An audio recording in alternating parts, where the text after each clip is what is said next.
1 second.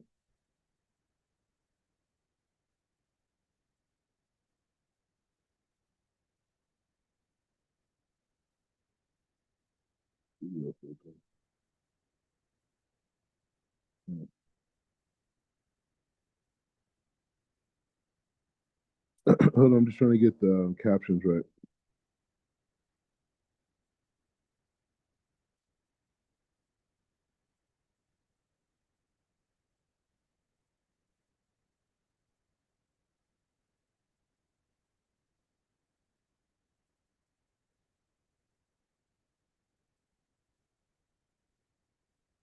Mm.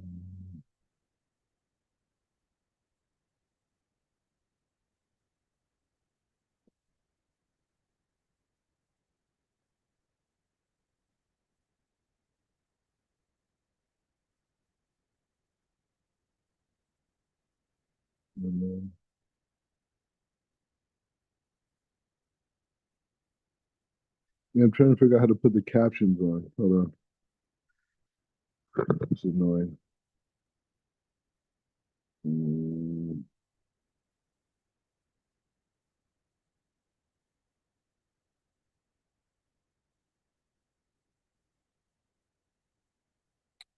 I don't know, I'm going to figure something another time, I guess.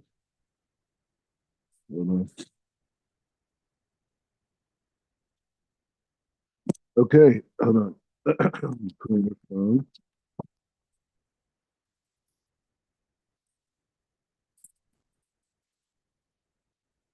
Shalom, shalom. I was trying to get the captions for this thing. Everything's like changing around a little bit because we're gonna start having these meetings with Rabbi Lord in Africa. So I have a meeting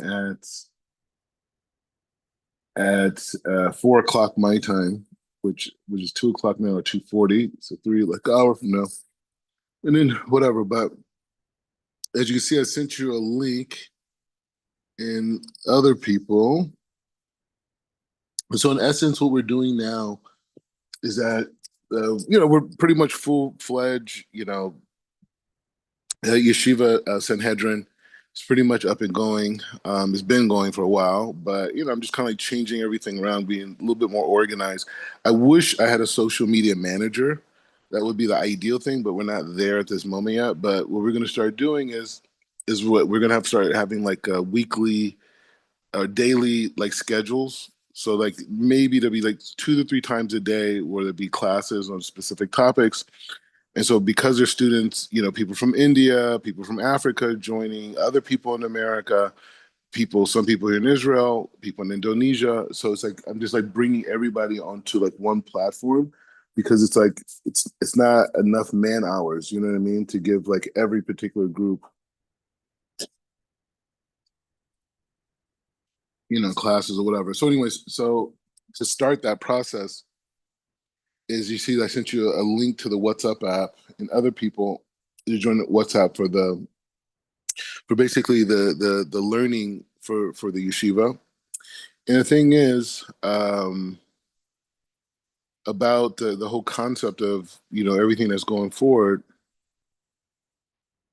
Is really it's more of a think tank, meaning that the learning and the yeshiva is definitely giving skills and tools and all these type of things, but more importantly, it's the contemplation of how to remove pain and suffering from humanity and to use the tools of the Torah and the tools of the sages or the explanations of the sages around the tools to really bring that into reality. And that's the basically the mission of Rabbi Berg, Rabbi Brandwein, Rabbi Ashlag, going all the way back to Moshe Rabbeinu, right? And that's the goal here to do that. So the idea is to have a think tank with different groups of excellent people from around the world and to be able to kind of like address these issues. And because there's so many things that, I mean, there's so many aspects of everything that we've been doing and even before that hasn't been aggregated, right? Hasn't been put into like one particular place or it's just kind of like it just I've just been doing everything, you know what I mean? But now it's like it's formalizing, we're forming an organization specifically in North America and these types of things. So any thoughts on that? Any thoughts on the group? Any questions, anything like that? Yeah, I saw the link you guys sent me. Um, Man, I think it's more efficient. You know, it allows it to be more streamlined, more focused. Um, so I'm with it. You know, I was trying to. I'm not used to using WhatsApp, so I Yeah. was. I don't know if I add a group, create a group. So I was just gonna kind of wait and see because I think I'm in whatever I need to be in.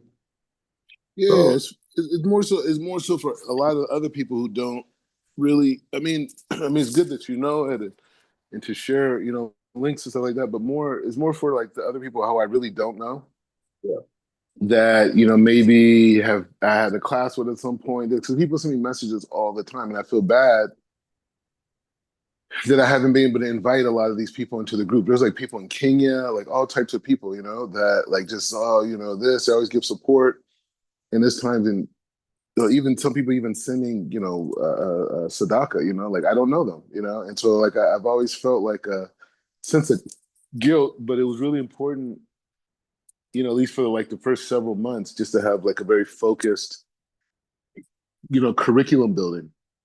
And that's a lot of stuff that we did, and with a few of the other smaller groups we've done that, but now we're going to go really full-fledged, and we have to get this thing up like, really looking at like at least trying to get it up to at least like 100. I know it sounds ambitious, but at least 100 students, in the platform before Rosh Hashanah.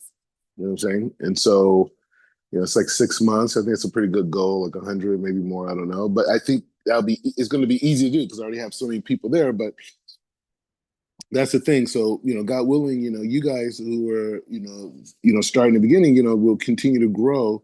And then, eventually you guys could be teachers, at least deal with certain specific things with, groups as they come in because, no one's doing what we're doing. You know what I mean? Like, I mean, the closest person we have is like Rabbi, Zion Lex, which, I don't think he prescribes per se to Orthodox Judaism in the way that I do. Right. And so, but he still does an amazing job, and he's a tremendous teacher and a tremendous leader. But the perspective's a little bit different, right? So the people who are really holding by Rob Zion Lex at that place are not probably won't necessarily connect. You don't put I'm doing, and there's a lot of people who aren't as connected at all that are also going to want access to what we're doing, right? So anyway, so there's millions of people from our culture that are want to engage in this type of conversation, and there's hundreds of thousands that want to be dedicated to a movement. You know what I mean? So that's the marketplace, right? For lack of a better term, because it's not really like marketplace in business in that way, but the idea is to really build that solid infrastructure, the nonprofit, everything, because it's two of them. It's going to be a profit, C corp type of a thing, with shareholders, and then you're going to have also the nonprofit, which operate in tandem, but with different objectives. One's more of a publishing, content creation arm, and another one is more of a distribution. The nonprofit is more in a place of distribution and providing services. So it's it's a business. You know what I mean? And it's a holy business. And it's not because I'm dealing with such a unique demographic, it's not like there's a lot of places I could go and like raise money. Like because it's such a new type of idea. As time goes on, I mean, obviously everyone's gonna be in a conversation, but at this stage, it's a new conversation, but we really have to like really push it at this point and make some really big decisions. So, anyways, so let's continue on. We're evolving. We're evolving into this new era, and one of the things I want to challenge you with is we're going to read. Like what we've been doing with Jonathan Sacks. We're going to go into a little bit of the weekly tour portion. We will be doing another class later this evening, right? But right now we're going to deal with the weekly Torah portion, and and the idea around it and the training mechanism in it is to read the Torah portion, but to see the Torah portion as reflective of what's going on right now in your life, right? Meaning that the Torah portion is not, as we know, it's not like a story we read every week, right? But rather, the story is a coded mechanism, right? Is a coded mechanism to be able to is a coded mechanism to be able to understand what's going on in the cosmos, what's going on in nature because of the cosmos, being able to understand how that affects us, right? And then the weekly Torah portion is an insight to what's going on. So you have to read the portion to be able to say, okay, how does what's being said in this portion relate to what's going on in life? Because all the Torah portions are connected to the seasons, right? The seasons are connected to the cosmos. The cosmos are influenced by the heavens. The heavens are doing Hashem's Ratzon, right? So Hashem's will, and so that's how we read the Torah portion. We're not reading stories, right? We're reading insights to what's going on. So when we read the Torah portion, we have to say what's going on right now in nature. Right now, we just entered this aspect of spring. We just entered this aspect. We just finished Pesach, right? We just finished this process of 8 days. We just entered this process of the Omer, right? We entered this whole dynamic. So how does this relate to my life right now? Right? I gave some hints by just what I'm saying, but we'll do that. Any points on that before we go further? We can go forward. Okay, great. Okay. Um,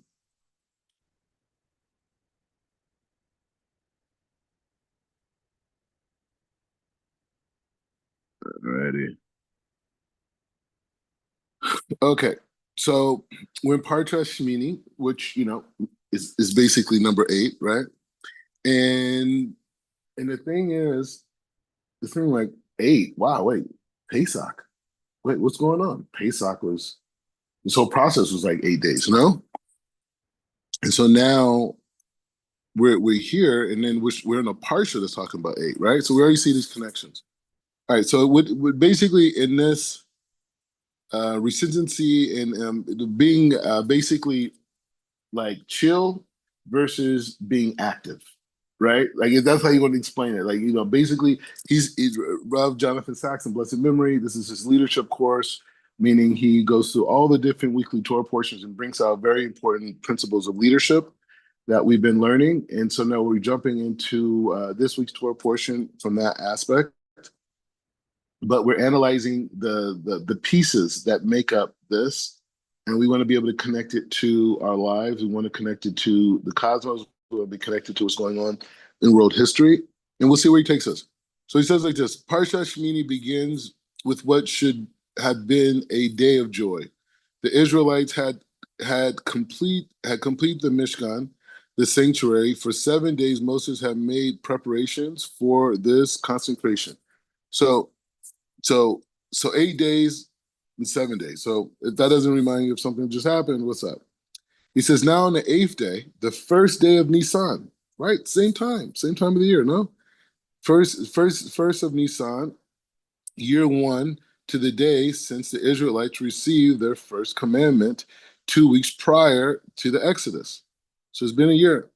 The service of the sanctuary is about to begin. And the sages say that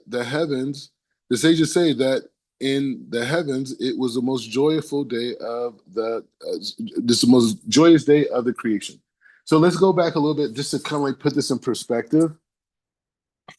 And Rabbi Sacks brought this, so it's not an original idea, but the beginning of the world starts with God creating a world, creating a reality so he can dwell, right?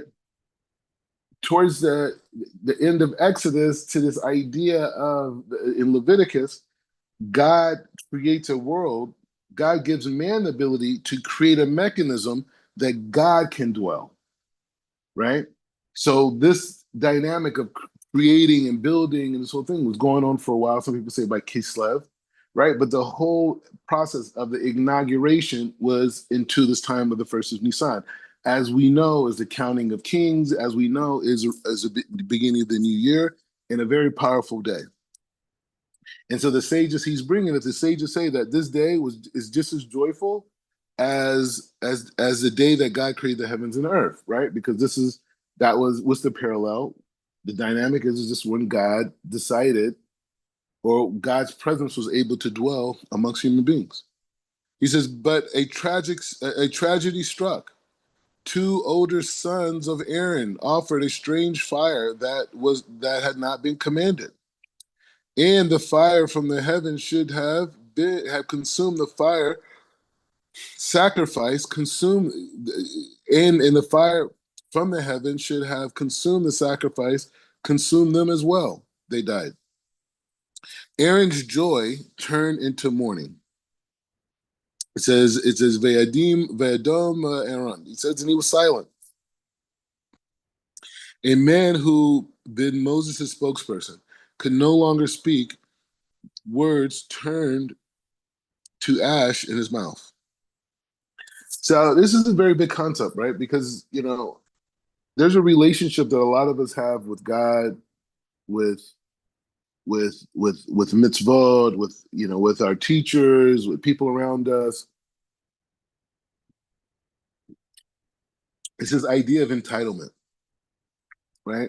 And the idea of entitlement is that I did this, and this is the way things should be. Now we're seeing here Aaron HaKohen is one of the greatest people ever created, right? He's a prophet in himself, right? And we're seeing him going through this process, doing this whole journey, fighting his peril, going through the Yam Suf, all these miraculous things that he did, standing on Har Sinai, the whole thing, and was given this lineage, this priesthood. And not only that, the mechanism for the priesthood to be manifest was this tabernacle. This was his house, in essence, right? This is a priestly place, right? There was never going to be a Moshe like we ever had, but we're always going to have the Kohanim, the priest. So the point is saying that he's at this exalted level. This is the beginning of something new, and God takes his kids away from him? Come on. And not only that, he's supposed to continue on and serve this God. So the thing is, this is the big concept. And this is what separates the Avos. Not saying Aaron's Avos, but I'm saying this is what separates our forefathers, our ancestors, that were at such this exalted level. This is what separates them from us, right? Because if something isn't the way that we normally are used to it, and we feel like, hey, I did this, I did that, it's like it's not, that's not reality, right? The reality is that God is going to make sure that our intentions are pure. Now, for Aaron at his level, the high priest, it revolves us, but every one of us, and this is the power of the Omer, right? The power of the time of the Omer is being in a place of humility, being in a place of appreciation, and any form of entitlement, right? We have to remove it from ourselves, right? We have to be in the frame of Aaron and saying, it is what it is. It is what it is. It makes no sense. It is what it is. So my sons go do sacrifices and they're no longer here. He says there's much in the episode that is hard to understand, much that has to do with the concept of holiness and the powerful energy it releases that, like nuclear power today, could be deadly, dangerous if not properly used. But there's also a more human story about the two approaches to leadership that still resonate with us today. So out of this, we're going to learn two principles of leadership. The first, there's a story about Aaron. We read how Moses told him to begin his role as a high priest. Moses then said to Aaron, approach the altar and prepare your sin offering and burnt offering, and thus atoning for you and for the people. Then prepare the people's offering to atone for them, as God commanded. The sages sense a nuance in the words. Approach the altar, as if Aaron was standing at a distance from it, reluctant to come near. And they said, initially, Aaron was ashamed to come close. Moses said to him, do not be ashamed. This is what you have been chosen to do. Now that's the thing, it's a very big idea, and I was talking to Chief Rabbi Pinchas about this maybe the other day, was, when we talk about the situation in Nigeria, for example, right? So there's this big discussion, oh, the Nigerians, are they Jewish, are they not Jewish, this, blah, blah, blah. I don't want to use any profane language in the share, but it's really disgusting, right? And it's a form of supremacy culture, whether it's white supremacy, any type of supremacy, it's supremacy culture, that this idea that people in Africa who've been keeping tradition, maybe not exactly how we do through the Rishonim in the Mishnah, right? Gemara, these types of, maybe not in that detail, but they've been dedicated to God. They fought against idols. They understood Shabbat. They understood the Bris Milah. They understood all these different components, Torah, these different things. So the best that they understood. And then now, over the last 50 years, right, they've been, very much exposed to what we would call mainstream traditional Judaism and didn't even hesitate and picked it up and ran. So the issue there by them is not whether they're Jewish or not. And that's the game that they're playing, right? People who want to manipulate, people who want to use, people who want to subjugate. So I'm physically going to go over there with the support of Chief Rabbi Pinchas and Rabbi Keish is going to be there with me, but literally to launch a rabbinical program, right? And that rabbinical program is going to be there to allow these people to be just like us, to be able to go through the Torah, to be able to go into the halacha, to be able to understand how the halacha functions, how these things function, and to be able to apply them, right? To be able to apply them to their daily life, right? And to be able to have their own communities. If they have people who need conversions, they can do conversions, right? And basically going there and creating like a priestly class amongst the Igbos and the different, now I got to deal with it politically. I got to deal with this particular region, this particular region, this particular region, and set them up and have all their own based in, right? This is very like high level stuff, very dangerous, right? But the point is saying this is what has to be done. Or you're going to have a community of people who are going to be sitting there waiting for other people to do for them. And the biggest challenge for many of us, Black people, right? Post-colonialist Black people, they labeled us Black, right? Is to think that we need permission to talk to God, right? We need permission to talk to Hashem. We need permission to say, I am a Jew. We need permission to do this. And this goes all the way back to the supremacy culture we've been subjected to. When Christianity came, it told us that the only way that we understood Christianity was by the white man who enslaved us in America. And the same thing by the people in Africa, right? And then Islam came, it was supposed to make it better, but we need the Arab man to tell us how to do that. But when we look at our history, our ancestors were not Muslim and they weren't Christian. These were things that they were converted into, mostly by force, by the blade, by the gun, by the whip, right? And so when we talk about this idea of stepping up and accepting that you're chosen, meaning that you have a connection to Hashem and you serve Hashem. Yes, you're a part of a greater community. Maybe everyone doesn't accept you. Maybe everyone doesn't see you in that way because they've been indoctrinated by white supremacy as well. But regardless of that, you have a responsibility to serve God, right? And so many people, it's very difficult to do the things that Chief Rabbi Pinchas has asked us to do, which is to step up and be leaders, to be the cause, right? To say like, okay, hey, you know what? I am a Jew.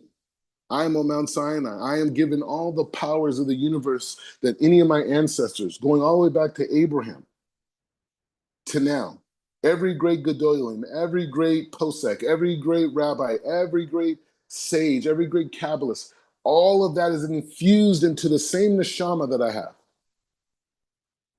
And he said, so he asked the question, why was Aaron ashamed? Why would you be ashamed? He said, the tradition gives two explanations, both brought by Ramban in his commentary to the Torah. The first is that Aaron was simply overwhelmed by the trepidation of coming so close to the divine presence. You hear this? He was scared. He needed someone else in his mind to take him to that place. This is the Omer. This is what we're going to. Now that we're free as slaves, you see the parallel? We're free as slaves, but now we got to build this relationship with this God that we felt that we needed someone else's permission to connect to. So me saying, someone says, like, oh, well, you know what? How can you say you're chief rabbi? Okay, number one, I got elected. Okay, that's number one. Okay, by all African rabbis, many of which I knew for Israel that I studied with, but people even I didn't even know. Right? That's number one. But the fact that I'm able to say, oh, but the committee over in Israel, they didn't elect you. So wait, I got the Persians that they elected themselves. The Chabad people elected themselves. They didn't go to people and say, hey, are we allowed to do this? Can we create our own leadership? Do we have permission?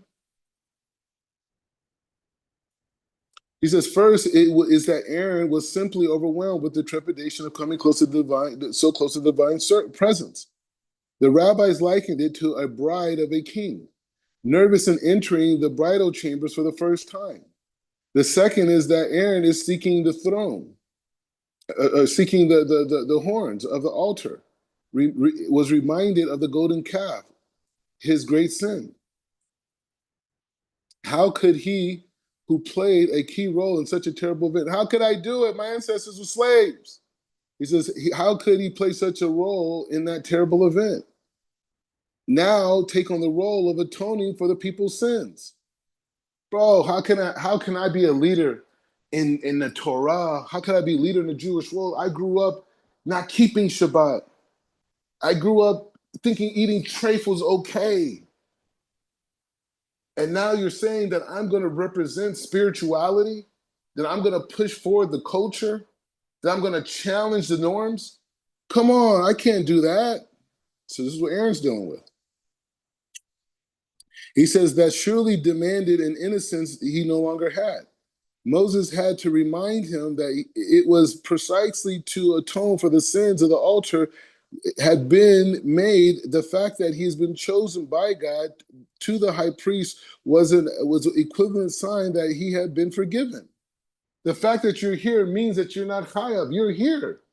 You're learning Torah. Go out, change the world. What do you need? He says, if there is perhaps a third implication, a bit less spiritual. Now Aaron had been in all respects second to Moses.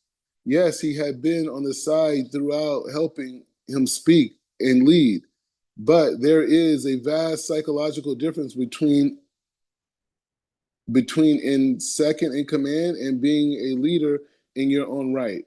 We probably know all of examples of people who quiet readily serve in an assisting capacity, but are terrified in the prospect of leading on their own.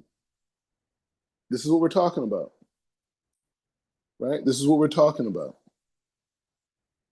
You know, I mean, people in the Jewish community look at me and they're like, Mordechai, how can you say that you're the chief rabbi of African American community? They're not Jews, right? That's what they say. They're not Jews. What are you doing? What are you talking about? It's stupid. Oh, chief rabbi of America. What do you mean? There is no chief rabbi. Who are you? There's this person, that person, these people. Who are you? But it's not about that. It's not about these titles. It's about responsibility. That I'm taking responsibility for the people who claim to be Jews, but have no access to the Torah. That's it. Everybody else, you got it. You got your Chabad crew, you got BMG in Lakewood, you got Ner Israel, you got Isha Torah, you got all these places. Great, shkoyah, do it. But what about all those other people? I'm in Israel. I've been through Corona here. I've been through wars. I've been through almost basically a civil war here, right? Before October 7th, all these things, I've been through it. So you can't tell me about Geula. We're in Geula now. We're in the redemption now. We're in the redemption now, okay? And anyone who doesn't see that is blind. We're in redemption now. The souls of Hashem were to return to the Torah and serve God now. That's the reality. So either we're going to ignore it and we're going to pretend that that's not the case, and I could be your token black guy who sits around, hey, look at Mordecai, he made it. He married a pretty girl, pretty Ashkenazi girl. He's teaching in the yeshiva. He's teaching out throughout Jerusalem. He made it. That's what it's about. That's what this is about. That's not what my teachers gave me. That's not what my teachers at Or Sameach gave me. That's not what Rabbi Rachmel, Rabbi Schiller, that's not what they gave me. That's not what the teachers by the Mir Yeshiva, Rav Elephant, Rav Nosson Finkel, that's not what they said, right? It's not what Rabbi Pinchas, Rabbi Pinchas, and the whole lineage from Beit El Yeshiva going to Shalom Sharabi. That's not what he said. And even before I became Jewish, when I was at the Kabbalah Center, that's not what he said. I've never heard these words. I never met Rabbanim who said, Mordechai, your job is just to be a simple Jew and be the token black person who's there that says, hey, we're not racist, look at Mordechai. No, you're here to change the world. And anyone else I'm associated with, that's the Derek too. And everyone's going to change it in their own ways. So he says, whatever explanation is true, and perhaps they are all, Aaron was reluctant, right? Or resent to take his own role, and Moses had to give him confidence. This is what you have to do. This is what you have been chosen to do. And this is a rabbi. Okay? A real rabbi doesn't say, oh, well, you're my follower, and this is the whole thing, blah, blah, the whole thing. That's not a rabbi. Okay? That's a cult leader. Okay? What this is about over here is that you have a mission in this lifetime to correct your soul. Period. They didn't say it in college. They didn't say it in junior high. They didn't say it in high school. They didn't say it in elementary. They didn't tell your parents when you were born. They didn't tell your grandparents. You're in this world to correct your soul. That's it. So a rabbi is going to be there to give you the tools to do it and give you the support to go and live at your highest quality so you can be the cause. And you're seeing that here right now with Aaron. Aaron's like, bro, this is over my head. I committed sins. Who am I to be so close to God? Who am I? Everyone's had these thoughts, right? You meet a real rabbi, you start questioning, do I even deserve this? Because you feel your neshama feels the light of the Creator, right? And that light and that power that rabbi shares, that power that he shares is the energy that God is working through him. And so he makes you say, I don't even know if I deserve this information. I don't know if I deserve to be here. This is Aaron. Oh, but I committed these sins. I did these bad things when I was younger. I did this, I did that. I mean, who am I? Oh, I'm supposed to be a teacher now? I'm supposed to be a leader in Torah? A real rabbi says, yes, you are. This is what you were chosen to do. He says another story is a tragic tale of the two sons, Nadav and Avihu. So Nadav and Avihu, who offered a strange fire that had not been commanded. The sages offer several readings on this episode, all based on the close reading of the several places in which the Torah, where their death is referred to. Some say they had been drinking alcohol. Others maintain that they were arrogant, holding themselves above the community. This is the reason why they never married.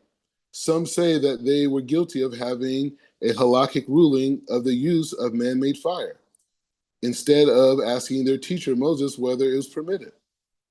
Others claim that, it says in Reuven, it says others claim that they were restless in their presence of Moshe and Aaron, and said that they will have they and when will these two old men die so we can lead the congregation? So these guys, they didn't have really good intentions. These are different explanations. They're trying to figure it out. However, we read the episode and it seems clearly that they were too eager to exercise leadership, carried away by their enthusiasm to play a part in the inauguration. They did something they had not been commanded to do.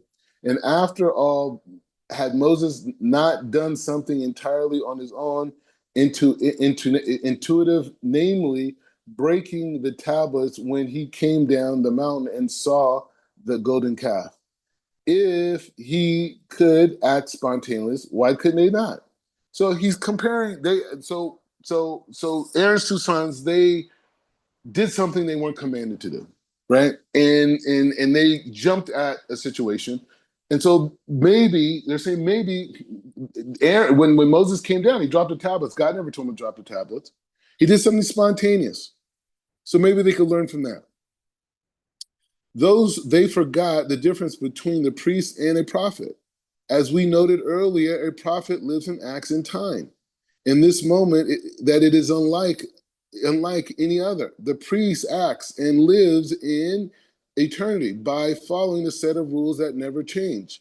Everything about the holy, the realm of the priest, is precisely scripted in advance.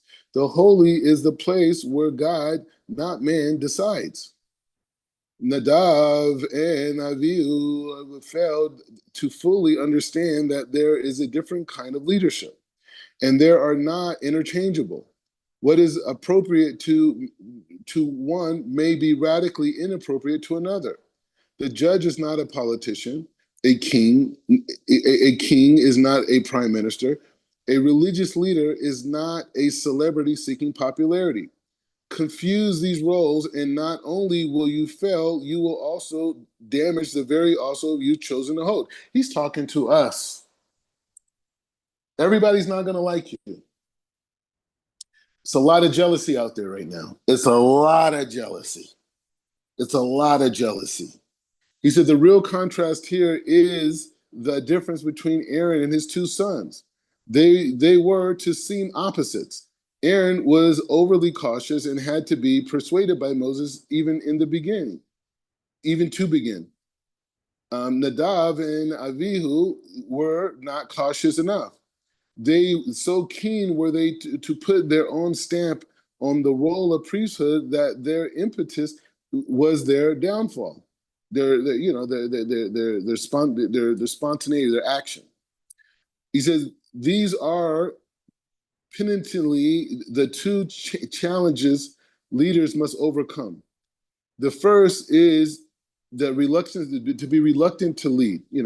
Why me? Why should I get involved?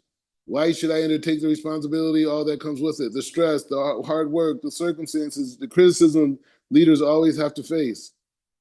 Besides which, there are other people who are better qualified, more than suited than me. This is the same thing Moshe said. Now just think about that. Moshe was given this responsibility by Hashem, right? Oh, and he says it in the next paragraph. This is so funny. So Moshe was reluctant, right? And God had to coast him into it. He had to massage him. He had to speak to him.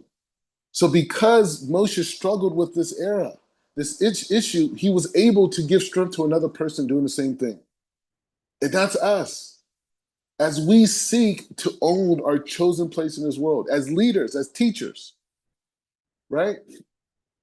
Everybody, the students that you have, OTL, the students that you will have are students that are at your level.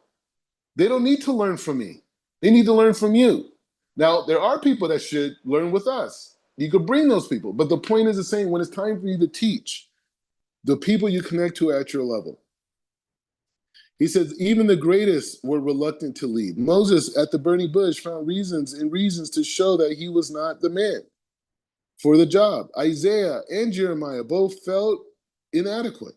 Summons to leave. Jonah ran away. The challenge is daunting. But when you feel that as if you were being called to task, if you know that the mission is necessary and important, then there's nothing you can do but say, Haneni, here I am. In the words of the famous book title, you have to feel the fear and do it anyways. Another challenge is the opposite. There are some people who simply see themselves as leaders. They are convinced that they can do it better than they can do it better. And from a distance, it seems so easy. It is not obvious that the leader should do X and not Y. Homo species contains many backseat drivers who know better than those whose hands are actually on the wheel. Put them in a position of leadership, and they will do great damage. Never having sit in the driver's seats, they have no idea how many considerations have to be taken into account, how many voices of opposition have to be overcome, how difficult it is at one and the same time to cope with the pressures of events while not losing sight of the long-term ideas and objectives. The late the late John F. Kennedy said that the worst shock of being elected president was that when he got to the White House, he discovered that things were bad as we have been saying they were. Nothing prepares you for the pressure of leadership when the stakes are high. Over enthusiastic, overconfident leaders can do great harm. Before they become leaders, they understood events through their own perspective. And they do not understand was that the leadership involves relating to many perspectives, many interest groups, and the point of views that does not mean that you try to satisfy everyone.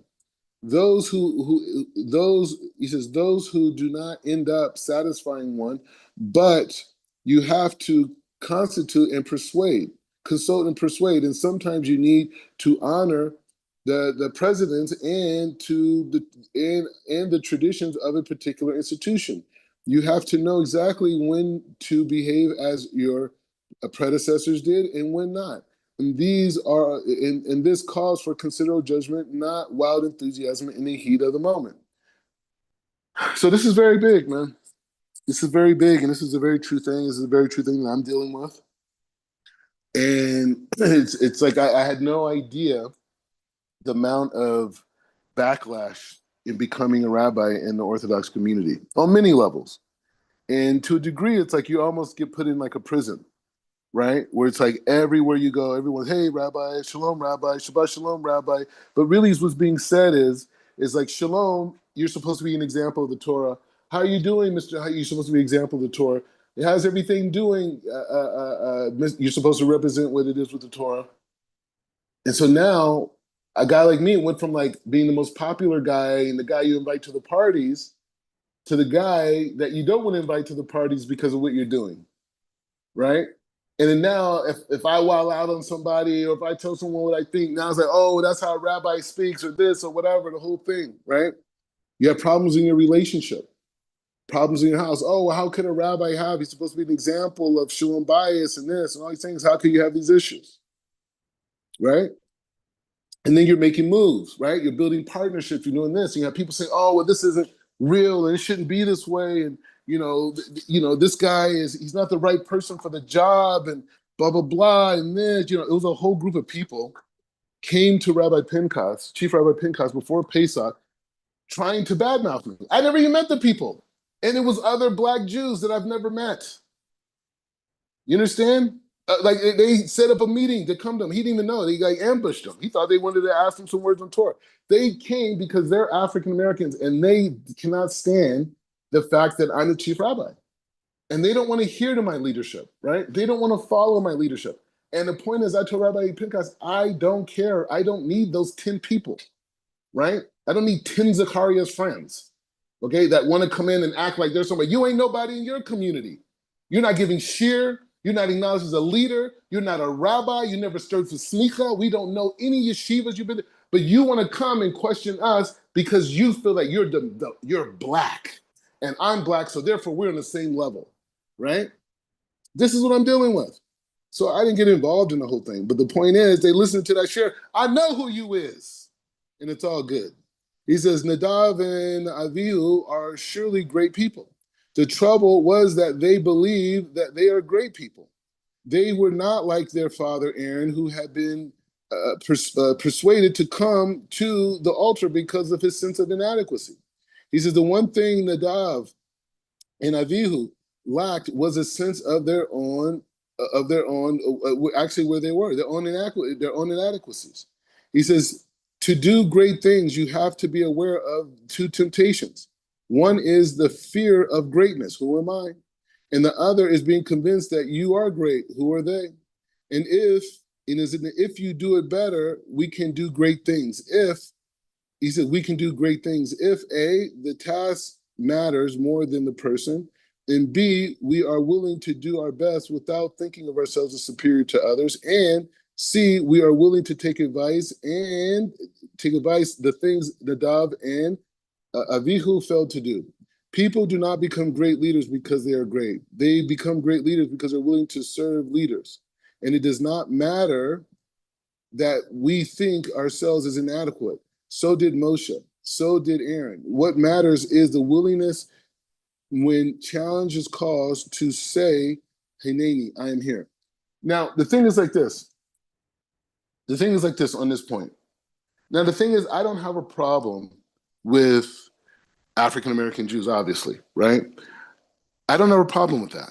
What I do have a problem with is that people wanting to come to the rabbinut, the rabbinut of Africa, and coming in and acting like they're friends and acting like they're supporting us and they're down with us and this and blah, blah, blah, the whole thing. Because when Rabbi Pinchas first announced the rabbinut, I wasn't involved. You know what I mean? I was dealing with another organization, and he was, in Congo at the time, and the whole thing. So I wasn't involved in that. But when it did happen, everyone was trashing him. Mostly black Jews. Very few Ashkenaz Sephardi Jews came out. It was mostly black Jews that came out and spoke against the rabbinut of Africa, which speaks to the condition of our people regardless of the Torah. You see what I'm saying? They came out and spoke of that. When Rabbi Pinchas was here, I talked to him a few years ago about the chief rabbi position of African American community. This was before the rabbinut was created. This is like 3 years prior, almost 3.5 years, 4 years prior now, right? So that was a conversation then, right? There were black Jews in Israel that says, oh, if you make Mordecai that, we're going to protest you. Those same people are still around. Now, I'm cool with everybody because I'm not judging people. But you're not going to be a part of our organization. You will not be a part of the spread of Torah in this way. You can do your own thing, and you could try to, do whatever you want. Rabbi Pinchas is on a whole nother level. That's what people don't realize. Chief Rabbi Pinchas is on a whole nother level, okay? He's different than Rabbanim that we know, like on a classic sense. He is a mikubal. So unless you know people who are mikubalim, and you know that world like I do, you cannot appreciate who he is, right? So he's talking at a level that we understand, but not the level of where he's holding at, right? He just put together a calendar, and he shows how the same calendar existed in Africa, and he uses the African names, the whole thing. That's what he released. This is where he's at. He's he's deeply into the mitzvah. Not learning, he is the mitzvah. You understand? So that's where he's operating from, and that's why I follow his leadership. I know Rabbanim. You know what I'm saying? I know the greats.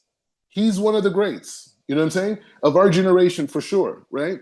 And so these people, they come to him, and they talk, and they don't even know who they're talking to. You know what I'm saying? Like, they don't even know who they're talking to, right? And he's so humble that he'll bring himself to the level to talk to anybody. I've seen him heal people, bro. I've seen people on their deathbed. I've seen him heal people with my own eyes. Okay?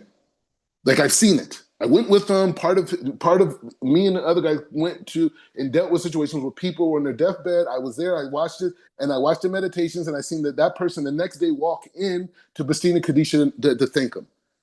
You know what I'm saying? Not slow recovery. Okay, whatever that evil was left, right? He pushed it out. So this is the level he's at, right? And so the point is saying so they want to come, and what they want to do is they want to act like they have association with us, right? And what they want to do is they want to act like they have association with us, and then what they want to do is take a little bit of information, and then what they want to do is they want to wait for a moment, and I want them to hear this too because I know they're listening. The thing is, I know what you're going to do. We can see the future.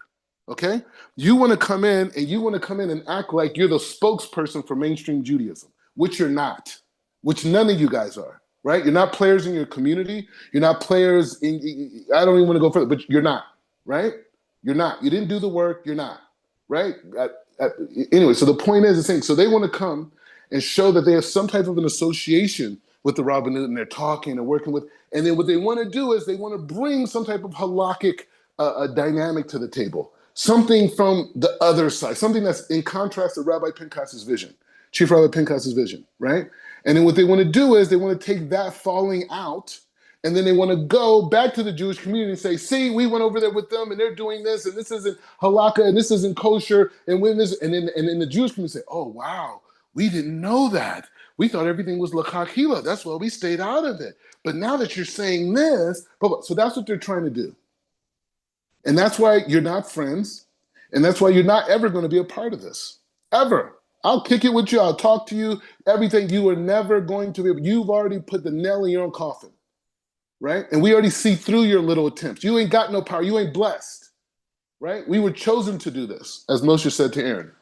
Anyways, Otin, I know we're going. I'm wilding out today, but any thoughts, any reflections on what we're talking about? I mean, I think it's just, I think we kind of talked about it before. But any time that there's true greatness, the Satan is going to manifest for a reason. Like that resistance that's needed when you go to the gym, you put those weights on, so it gets you stronger. So, those people that manifest, they're just being a part of the progression. You know what I Mm, mean? And especially with, and I've told some of my close friends is what's going to happen with specifically the African American community and Black people in general, but it's going to be a renaissance of humanity that's going to like reverberate throughout the whole world. The people that's been the lowliest, the most despised, the most hated, but you want to be like us. Now, when they start to return to that mantle, it's going to be a lot of resistance. It's going to be a lot of but then it's going to be like, hey, lead us, help us. You know what I mean? It's kind of goes into the what we talk about why the Hashem make the Black edition the way it is. Like even your experience as being a rabbi, Orthodox rabbi in Israel, like we can't you know, turn a blind eye to racism. It's there. It is. It serves a yep. purpose. You know what I mean? Just like being Black, we have to be 10 times better, 10 times smarter. Just even there is no level playing field, but Hashem made it that way. And in my eyes, I see it as a progression to Judaism because you have to be perfect within Judaism. So if you're going through these challenges, it's because you are the example of what we're all supposed to be. So you're going to go through these challenges. You're going to have from outside and inside. Especially within a Black community, it's something so great you want to be a part of it. And if I can't be a part of it, I'm gonna hate on it. That's just how it is. That's Exactly. if you look at the conditions of the Israelites, I always say if you look at the behaviors of the Israelites and you look at the behaviors of the Black community, they are so similar. The biblical Israelites, it's the exact same. And I want outside of our share, I'll tell you like an example that I've been using. It's like true. It's true, but it's just part of it. You know what I mean? It's part of it. Chief Rabbi Pinkas is on social level. And it's almost like that concealment has to be there. People really can't understand who he is right now because that light would just shatter everything. So it's like Hey, they wouldn't be able to approach. It's like Moshe Rabbeinu when he had to put the bill on his face. You know what exactly. I'm saying? Like, hey, oh, okay, we can approach. It's like, nah, you even know he's up in Shemayim for 40 days 3 times. Like, come on. So it's just part of it. Yeah, I mean, it's going to be part of it, and I think it's a nuanced conversation where it comes to racism that's in Judaism. I think it has a place, though. I think, I've shared my thoughts. These are my personal thoughts that there's a certain level that hasn't been reached, and it's been time for it to happen. It just hasn't happened. It's actually dwindling in the communities, and now you're gonna have something that seems so outside, so like, what? How is this possible? Where you got African Americans coming who seemingly know nothing, but so they're gonna go on the highest level of like what you Rabbi Pinko says, the Torah of Aleph, the elites. You're going straight to that level. You're going straight to Kabbalah. There is no in between because these souls are so high, so you're going to the highest level, and that's going to permeate throughout the community. It's going to be a beautiful thing, but it's going to be a lot of resistance, a lot of like, there's darkness before light. It's going to be a lot of it, but like you said, we're built for it. So it's like, okay, you got all that. You know what? I'm gonna hit you with chesed. But sometimes I'm gonna hit you with Gavora. You know what I mean? Sometimes it's gonna be Teferet, because that's the purpose of it. And even with, with Aharon, I want to approach. It's like, how can I do that? That's what's necessary. It's just like when they call you up for the Torah. I think if they call you up for the Torah, you're supposed to deny it like 2 times, and on the third time, like, okay, I'll do it. You know what I mean? Mm. It's building that humility within yourself, and then once that humility is the foundation, boom, now you gotta know who you is. Like I want to say it was one of the prophets. Hashem told me, hey, don't be afraid. Don't be afraid of them. You need to be afraid of me. Do what I told you to do. Don't worry about them. You've already got the foundation. Now it's time for you to move in the direction I put you here to do. So it's all cold tove. It's all Baruch Hashem. It's once you're chosen, you're chosen. And I think the hard part is moving forward within that, dealing with all the backlash, all the resistance. But that's why Hashem built you for. So Baruch Hashem, it's all good. And with that being said, I wanted to tell you also, so even though the classes are growing and these types of things, I'm going to still have a special small shear just like for yourself. I don't know who else would be involved, but just right now it'd be you and then Brad Pincus. But I want to put together a small shear at least once a week, 30 minutes, 45 minutes with Chief Rabbi Pincus, so he could just come and just build with us, Yeah. on that basis. But it's gonna be a very private, exclusive share, like people who have the vessel. You know what I'm saying? Because Mhm. you want to burn people out. So I'm gonna keep you up to date on that. But it'll be something like very not. It won't be recorded type of a thing. You know what I'm saying? No, Baruch Yeah, Hashem. it's on that level. And so I'm working that out with him. I'm gonna jump into a meeting now. We have a board meeting right now. So I'm gonna jump in that meeting. Well, it's not. It's like in 15 minutes. But we have a board meeting. But after that, in a few hours, we're gonna do another thing, but we got to start back. We got to finish the Misilat Yesharim. You know what I'm Mhm. saying? We got to finish that. We got to finish that whole sefer, and we're right. I think we're chapter 14. So Yeah, we're on 14. yeah, so we got to do that. So if we'll see, but I want to start that later this afternoon if possible. No, it's all good because it's giving me time to review. So, Yeah, you know, exactly. it's been a perfect time to say, I'm locked in, Rob. Just let me know.